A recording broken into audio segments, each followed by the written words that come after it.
The hospital room smelled of antiseptic and regret, the kind that clings to your skin like damp air. 16-year-old Eli Harper lay in the bed, his face a patchwork of bruises, one eye swollen shut, his lips split and stinging. He could still hear the jeers faggot, freak echoing from the alley where they'd left him bleeding. It was 2005 in Willow Creek, a sleepy Ohio town where everyone knew your name and judged your sins. Eli had always been different. A quiet kid with a sketchbook, dreaming of a world bigger than the cornfields and church steeples.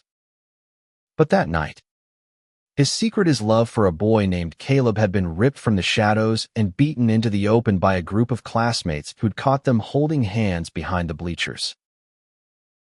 Eli's mother, Ruth, sat beside him, her hands trembling as she clutched his. "You're safe now," she whispered, but her voice cracked, betraying her fear. She hadn't known about Caleb, hadn't known her son was gay until the hospital called.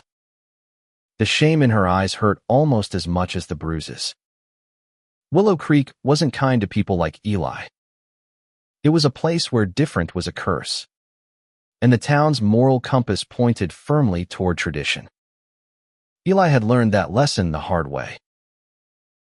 The next morning, as the sun spilled through the hospital window, Eli made a vow. He wouldn't stay in a town that hated him for who he loved. He'd leave, rebuild, and never look back.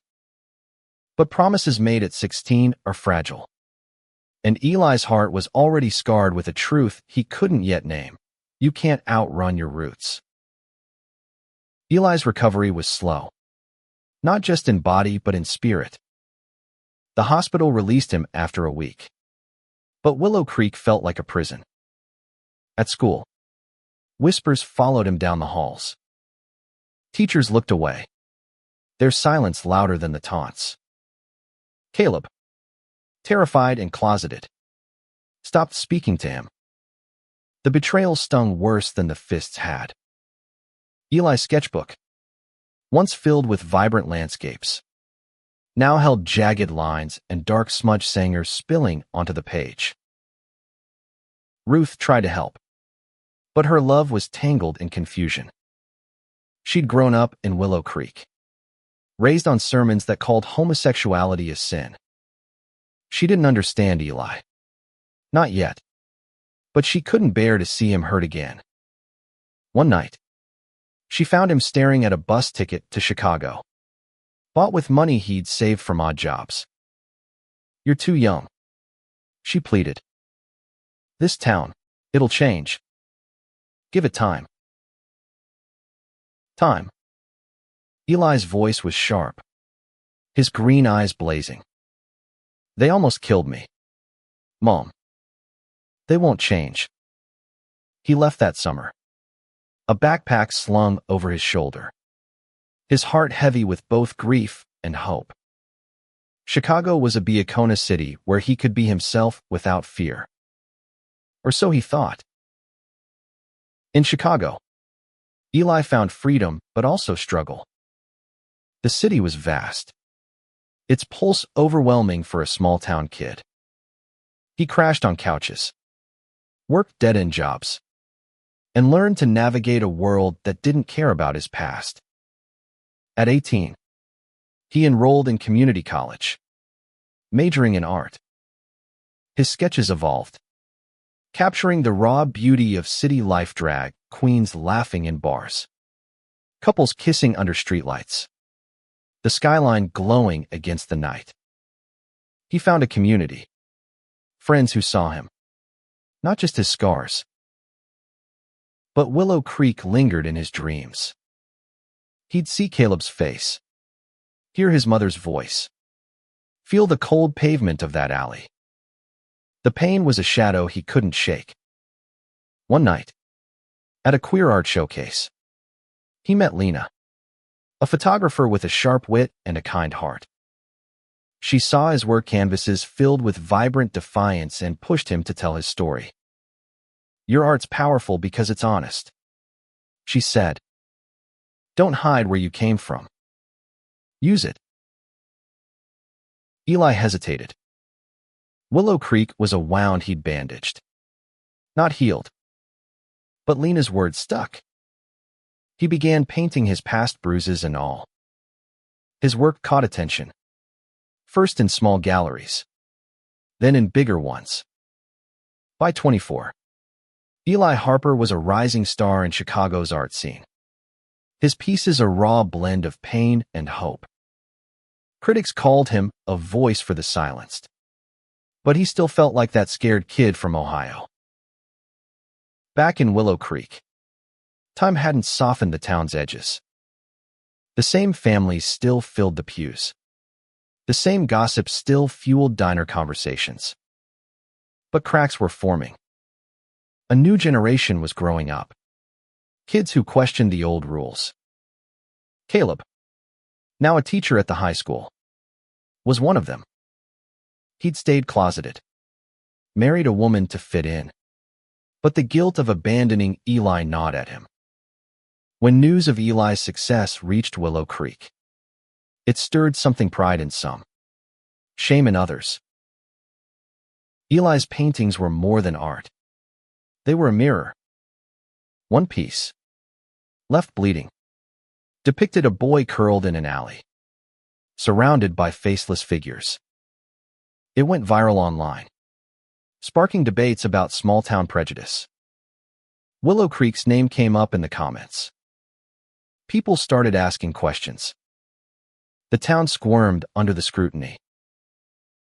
Eli didn't know it yet, but his art was planting seeds. He was no longer just a victim. He was a force. And forces, once set in motion, don't stop easily.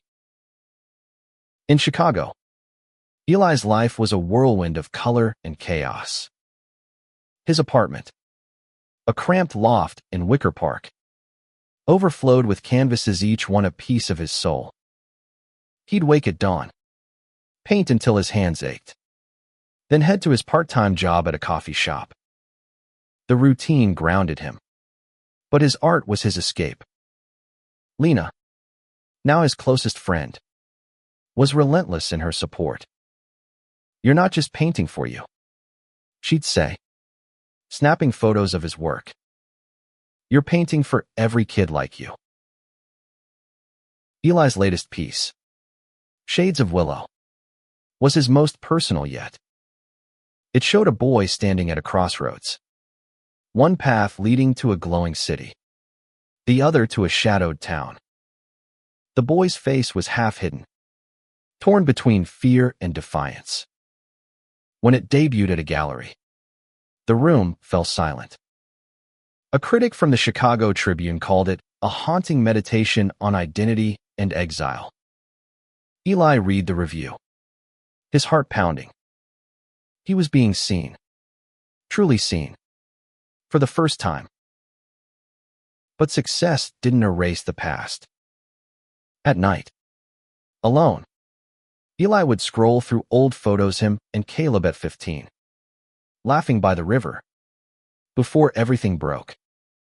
He wondered where Caleb was, if he was happy, if he regretted that night. The questions were a quiet ache, one Eli buried in his work. He didn't know Caleb was wrestling with his own demons, 200 miles away. In Willow Creek, Caleb stood at the front of his classroom, teaching history to bored teenagers. He was 24, married to Sarah, a kind woman who deserved better than his half-hearted love. He'd chosen safety over truth, and it was suffocating him. Every time he passed the alley where Eli had been attacked, his stomach twisted. He'd been there that night, frozen in fear as the others turned on Eli. He hadn't thrown a punch, but his silence had been just as cruel. The town was changing, but slowly. A new principal, Ms. Delgado, had started a diversity club at the high school. It was small, just a handful of kids, but it was something. Caleb volunteered to advise it, a decision that surprised even himself. He told himself it was to make amends. But deep down, he knew it was for Eli. The kids in the club were bold, unafraid to challenge the town's old ways. One of them, a trans girl named Mia, reminded Caleb of Eli, fierce, creative, and unapologetic. Mia's presence stirred controversy. Parents complained. Petitions circulated. And the local pastor preached against sinful influences. Caleb found himself defending her, arguing with colleagues who'd once been his friends. "She's just a kid," he'd say, his voice shaking. "She deserves to feel safe." He didn't say it aloud, but he was fighting for the boy he'd failed years ago. Eli's art was gaining traction beyond Chicago. A gallery in New York invited him to exhibit, a dream he'd barely dared to imagine. Lena pushed him to accept, but the idea of leaving Chicago, even briefly, unnerved him. "What if I'm not ready?" he asked her one night, nursing a beer on her balcony. "Ready for what?" Lena shot back. "To show the world who you are. Eli, your story's already out there. People need to hear it." She showed him a blog post about left bleeding, written by a queer teen in Ohio. The kid had seen Eli's painting online and written, "It's like he painted my life." Eli's throat tightened. He hadn't realized his work was reaching kids like him, kids still trapped in places like Willow Creek. He agreed to the New York show, but on one condition: he'd include a new piece, one he hadn't shown anyone. It was a painting of two boys by a river, hands almost touching, their faces lit by hope. He called it Before the Fall. It was his way of reclaiming that moment with Caleb, of forgiving himself for the love he'd once been ashamed of. Back in Willow Creek, the town was buzzing with unease. Eli's art had become a topic no one could ignore. A local reporter, intrigued by the online chatter, wrote a piece about Willow Creek's forgotten son. It mentioned the attack, the town's silence, and Eli's rise as an artist. The article spread, and suddenly, Willow Creek was under a microscope. Some residents were defensive, insisting the town had changed. Others, like Ruth, felt a quiet pride mixed with guilt. She hadn't spoken to Eli in months, not since he'd stopped answering her calls. She didn't blame him. Caleb read the article and felt his world tilt. Eli was thriving, but the scars of that night were now public. Caleb's wife noticed his distraction, the way he stared at his phone, lost in thought. "You knew him, didn't you?" she asked softly. Caleb nodded, unable to meet her eyes. He didn't tell her everything, but the truth was clawing its way out. Eli stood in the New York gallery, surrounded by strangers who saw his soul in paint. Before the Fall hung at the center, its colors softer than his usual work, but no less piercing. People lingered in front of it, whispering about the tenderness in the boy's almost touching hands.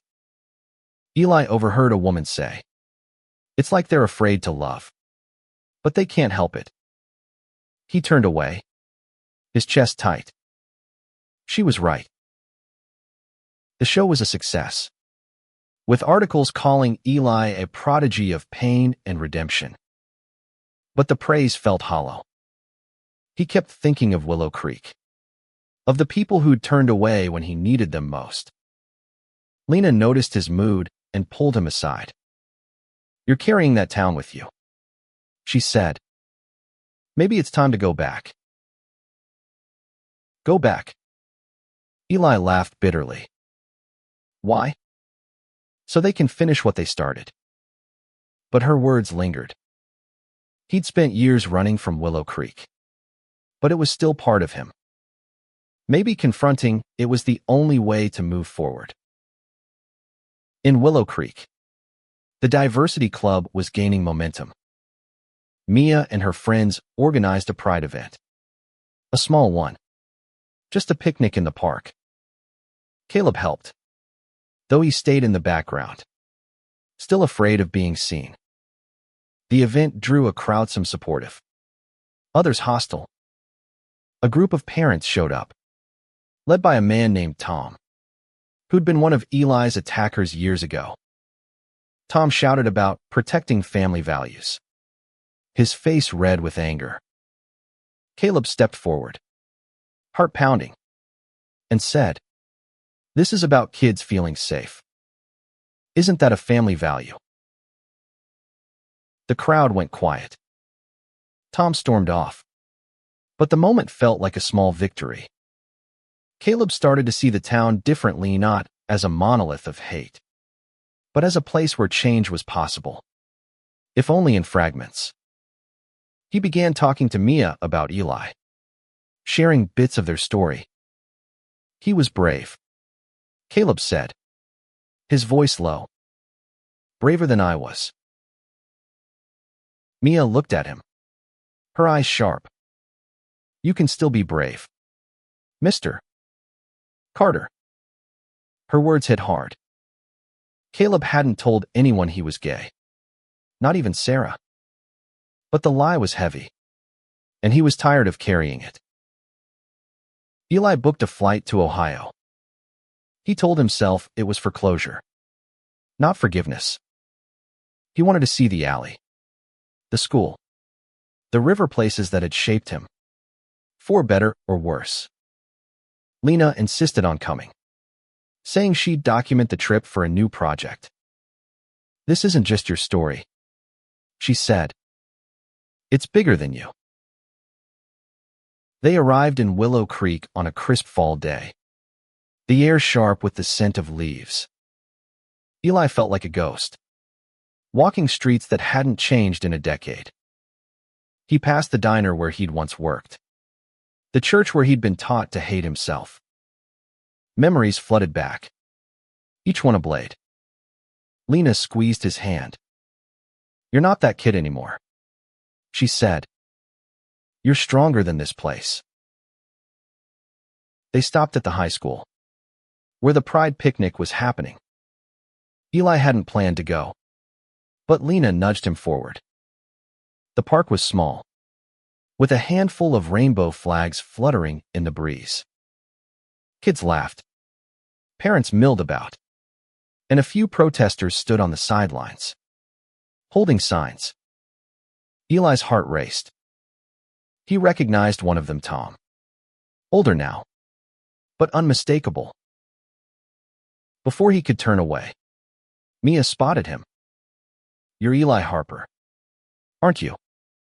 she asked, her eyes wide. She'd seen his art online, knew his story.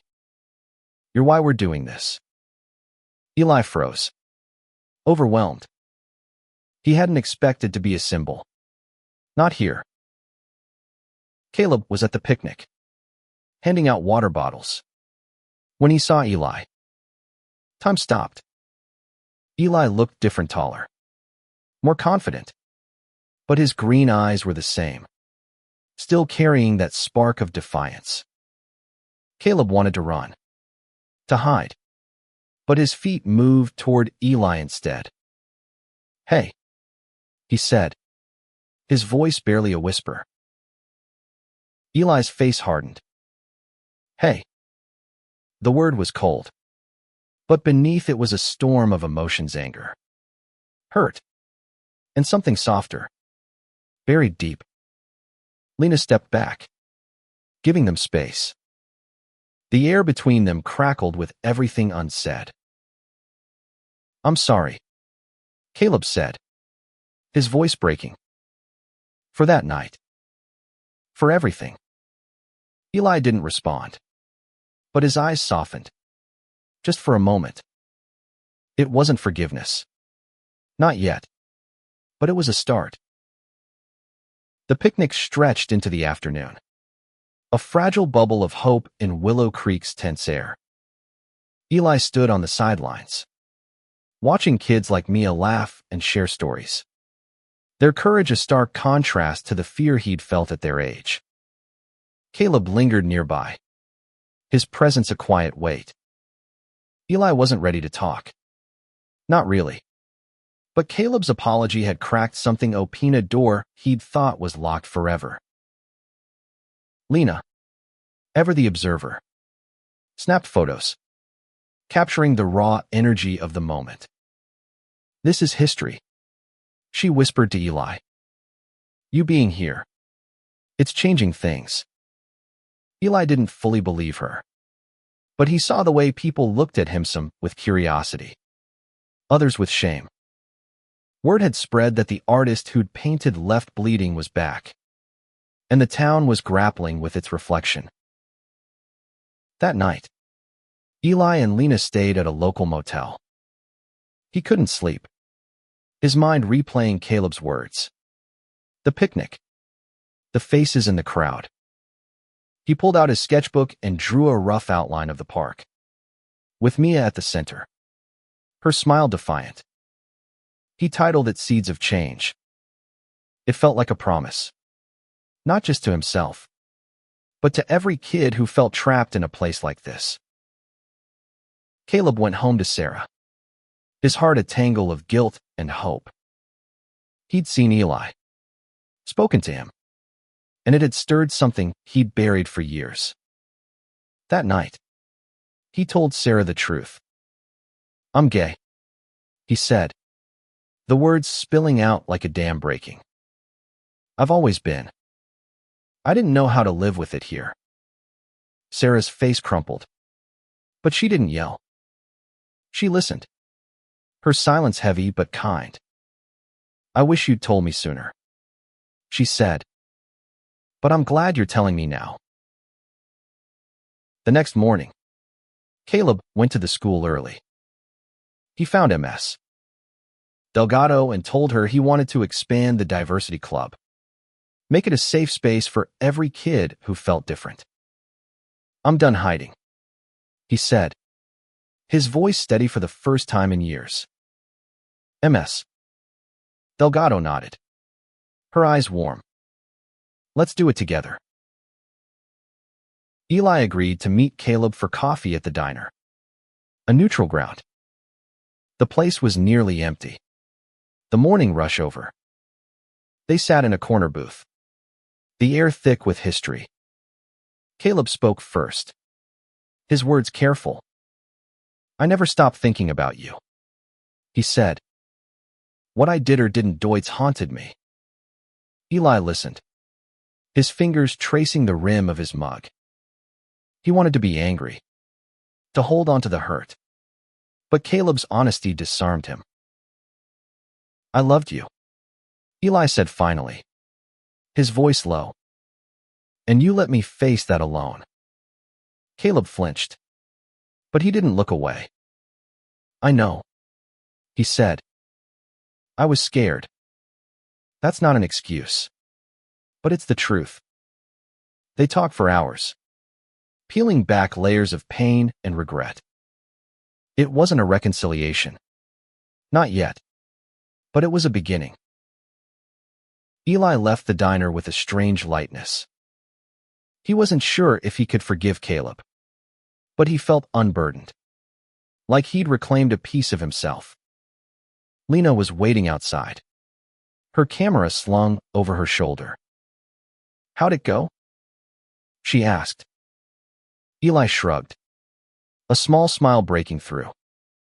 "Better than I thought." The town was buzzing with Eli's return.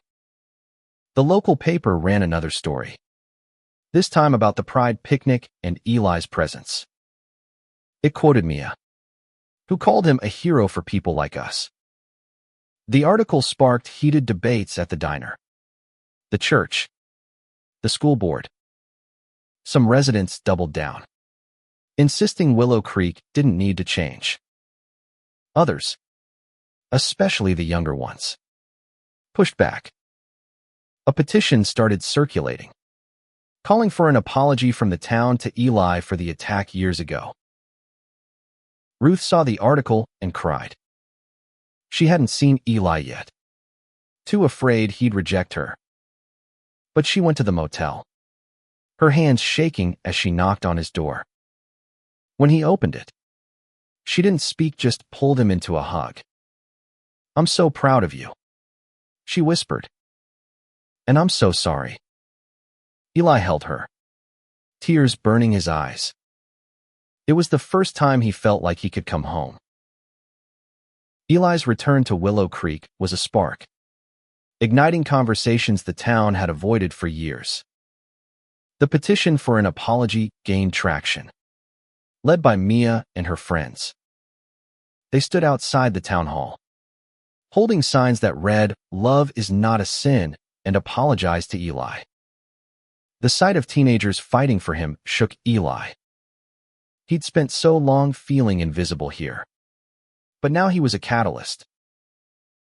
He joined them one afternoon, standing quietly with a sign of his own, "Heal the Past." Lena documented it all, her photos capturing the raw emotion of the moment. The crowd grew, drawing supporters and detractors. Tom, the man who'd once attacked Eli, was there, his face unreadable. Eli met his eyes, unafraid. He wasn't that scared 16-year-old anymore. That night, Eli spoke at a town hall meeting, his first time addressing Willow Creek as an adult. The room was packed, the air heavy with tension. "I didn't come back to point fingers," he said, his voice steady. "I came back to show you that people like me exist, and we deserve to be safe." The room was silent. Then Mia started clapping. Slowly, others joined, until the sound filled the space. Not everyone clapped, but it was enough. Caleb was at the meeting, sitting near the back. Eli's words hit him like a wave. He'd spent years hiding, but seeing Eli brave, unapologetic, made him want to be better. After the meeting, he found Mia and told her he was coming out publicly. "I want to help kids like you," he said. "Like I should have helped Eli." Mia hugged him, her smile fierce. "You're doing it now?" she said. Caleb wrote a letter to the local paper, sharing his story. He admitted his role in Eli's attack, not as a participant, but as a bystander who'd failed to act. "I was a coward," he wrote, "but I'm not anymore." The letter caused a stir, with some praising his honesty and others calling him a traitor. Sarah, now separated from Caleb, read it and send him a text, "You're finally free." Eli and Ruth spent more time together, rebuilding their bond. She showed him old photos, told him stories of her own struggles growing up in Willow Creek. "I didn't understand you back then," she admitted, "but I'm learning." Eli forgave her, not because it was easy, but because he saw her trying. They walked to the river one evening, the same spot where he and Caleb had once dreamed of a different life. "This place doesn't own me anymore," Eli said, tossing a stone into the water. Lena's photos from the protest and town hall went viral, drawing national attention. A news outlet picked up the story, framing it as a small town's reckoning with its past. Eli's art was featured, his paintings a backdrop to the narrative. Galleries started calling, wanting to exhibit his work. But Eli had a bigger idea. He wanted to bring his art to Willow Creek, to hold an exhibition in the place that had tried to break him. The idea of an art show in Willow Creek was bold, almost reckless. The town wasn't ready for it, some said. But Ms. Delgado offered the high school gym, and Mia rallied the diversity club to help.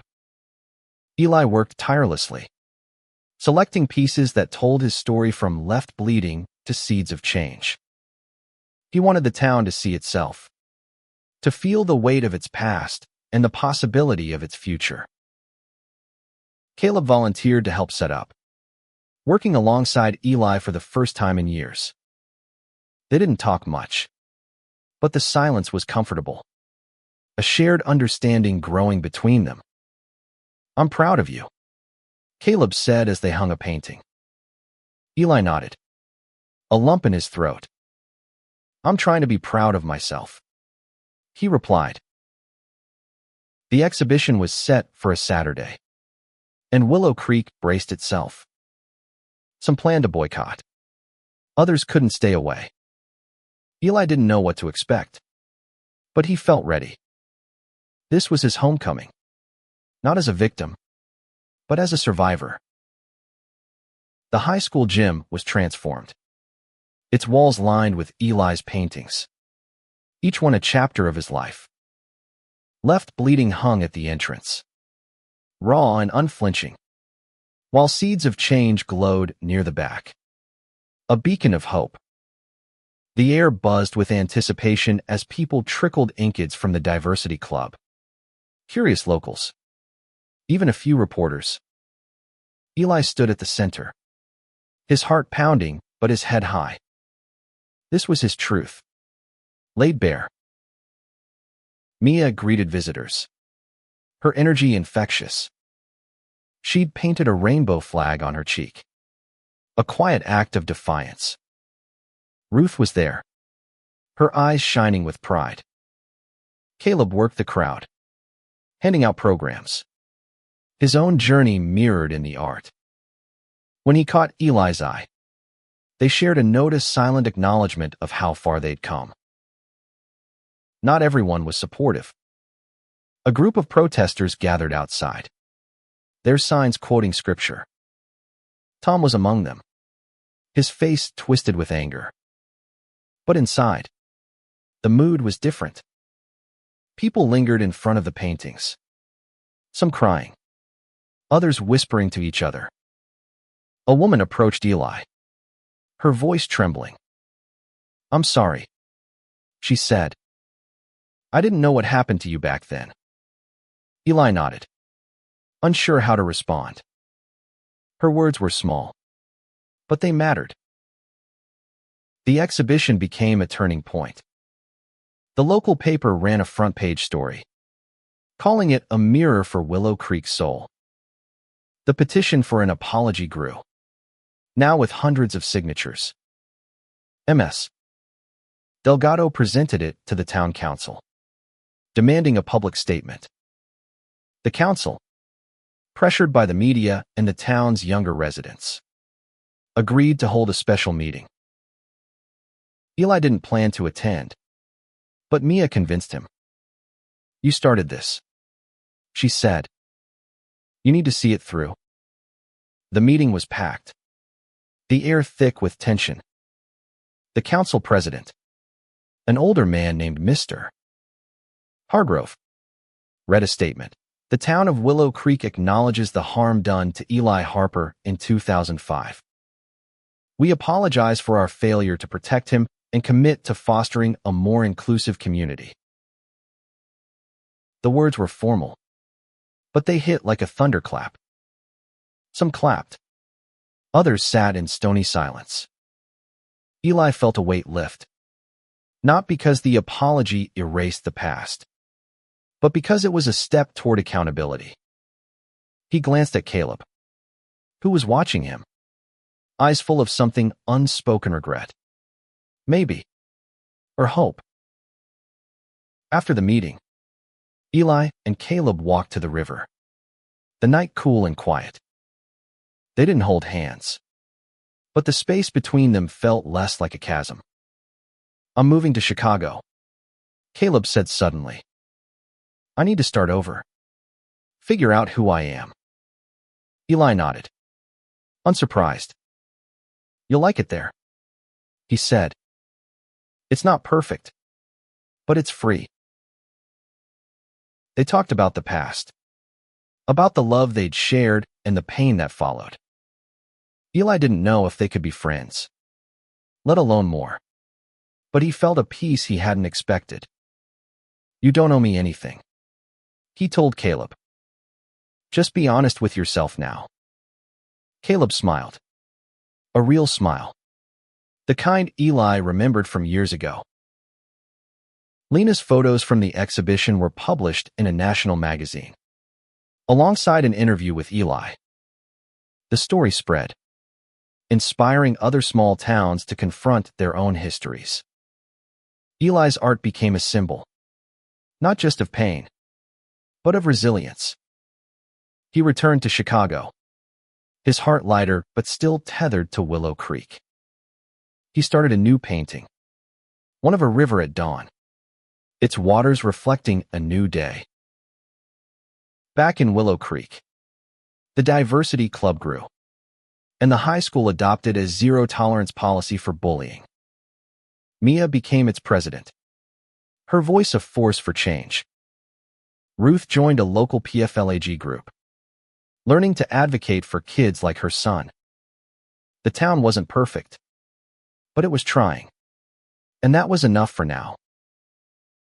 Eli's life in Chicago took on a new rhythm after Willow Creek. His art was in demand, with galleries across the country requesting shows. He painted with a purpose now, each piece a letter to the kids still hiding, still hurting. Lena became his manager, organizing exhibitions and pushing him to think bigger. "You're not just an artist," she told him. "You're a movement." He started a foundation, funded by his art sales, to support queer youth in rural areas. It offered scholarships, mentorships, and safe spaces, things he wished he'd had at 16.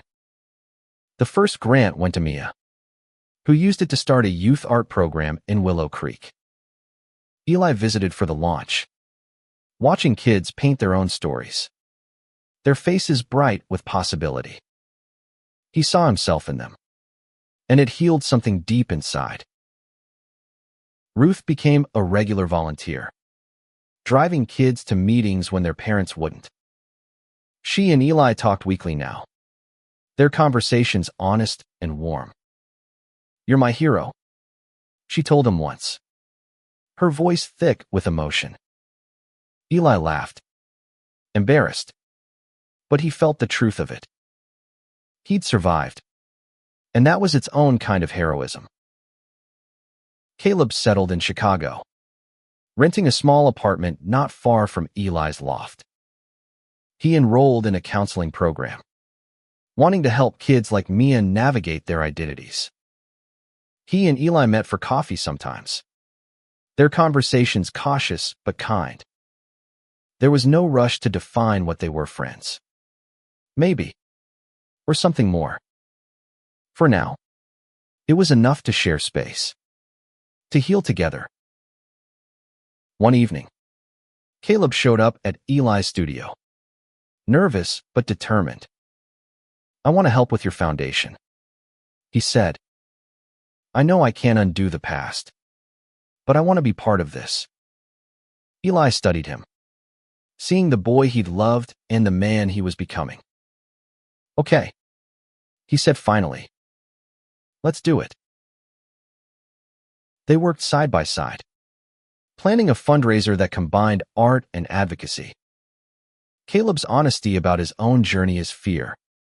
His silence, his coming out resonated with donors. The event raised enough to fund safe spaces in 3 more towns. Eli watched Caleb speak at the fundraiser, his voice steady, and felt a flicker of the old love, softened by time and forgiveness.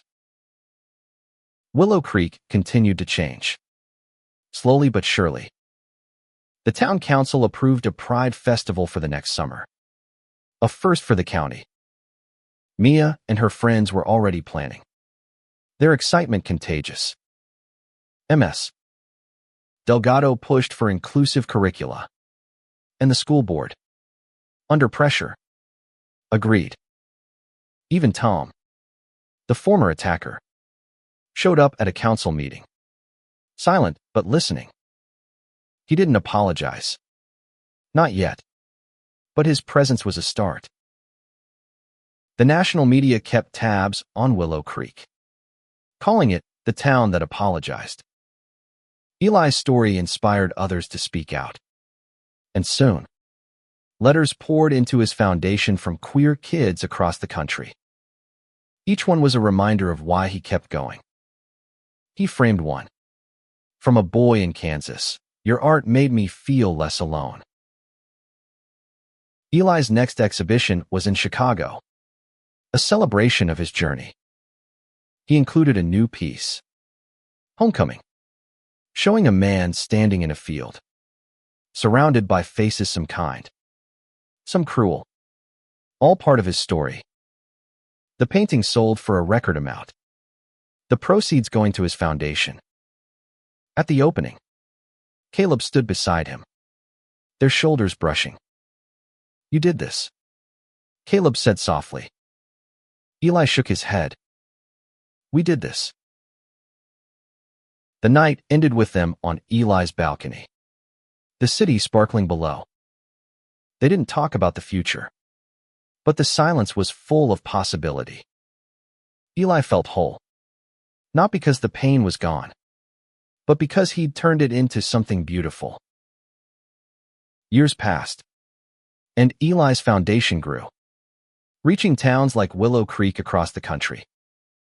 He traveled, speaking at schools and community centers, his art a bridge between pain and hope. Kids listened, their eyes wide, some seeing themselves in his story for the first time. He always ended his talks with the same words, you are enough, just as you are. The phrase became a mantra, printed on posters, shared online, etched into the hearts of those who heard it. Willow Creek's first Pride Festival was a success, drawing hundreds from neighboring towns. Mia, now a college freshman, led the parade, her rainbow flag high.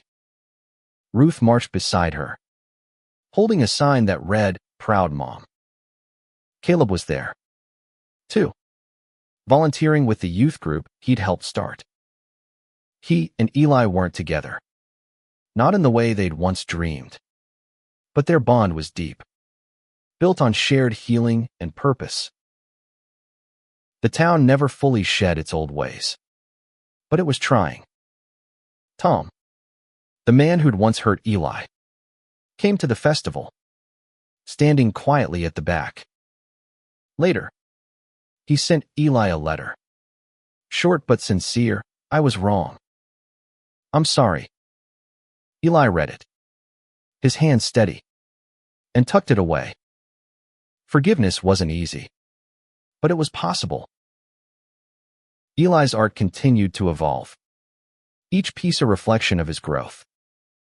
His latest work, Enough, showed a crowd of faces young, old, queer, straight, all different but united.